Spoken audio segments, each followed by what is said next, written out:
Crypto trading ಅಲ್ಲಿ ಅಥವಾ day trading ಅಲ್ಲಿ ನೀವು ಟ್ರೇಡಿಂಗ್ ಅನ್ನ ಕಲಿತಾ ಇದ್ದೀರಾ ಅಂತಂದ್ರೆ ಕ್ಯಾಂಡಲಿಸ್ಟಿಕ್ ಬಗ್ಗೆ ಅರ್ಥ ಮಾಡ್ಕೊಂಡಿರ್ಬೇಕಾಗುತ್ತೆ. ಕ್ಯಾಂಡಲಿಸ್ಟಿಕ್ ಚಾರ್ಟ್ ಅನ್ನ ಅನಲೈಸ್ ಮಾಡೋದನ್ನ ಕಲಿಬೇಕಾಗುತ್ತೆ. ಕ್ಯಾಂಡಲಿಸ್ಟಿಕ್ಸ್ ಬಗ್ಗೆ ತಿಳ್ಕೊಂಡಿದ್ರೆ ನೀವು ಟ್ರೇಡಿಂಗ್ ಮಾಡೋದು ತುಂಬಾ ಈಸಿ ಆಗುತ್ತೆ.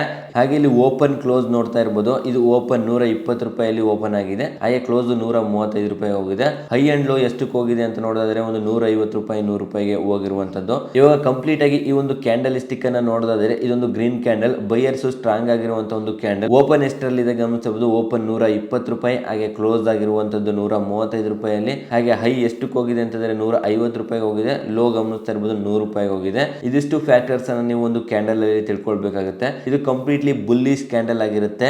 ಇಲ್ಲಿ ಯಾವ ರೀತಿ ಕ್ರಿಯೇಟ್ ಆಗುತ್ತೆ ಪ್ಯಾಟರ್ನ್ ಅಂತ ಒಂದು ಸಿಂಪಲ್ ಎಕ್ಸಾಂಪಲ್ ಬೈಯರ್ಸ್ ಗಮನಿಸ್ತಾ ಇರಬಹುದು. ಅಂದ್ರೆ ಬೈಯರ್ಸ್ ಮೇಲ್ ತಗೊಂಡೋಗೋದಕ್ಕೆ ಟ್ರೈ ಮಾಡ್ತಾ ಇರ್ತಾರೆ, ಪುಷ್ ಮಾಡ್ತಾ ಇರ್ತಾರೆ. ಬಟ್ ಸೆಲ್ಲರ್ಸ್ ಗಮನಿಸ್ತಾ ಇರಬಹುದು ಕಂಪ್ಲೀಟ್ ಆಗಿ ಡಾಮಿನೇಟ್ ಮಾಡ್ತಾರೆ. ಸೆಲ್ಲರ್ಸ್ ಕಂಟ್ರೋಲ್ ತಗೊಳ್ತಾರೆ, ಸೆಲ್ಲರ್ಸ್ ಟೇಕಿಂಗ್ ಕಂಟ್ರೋಲ್.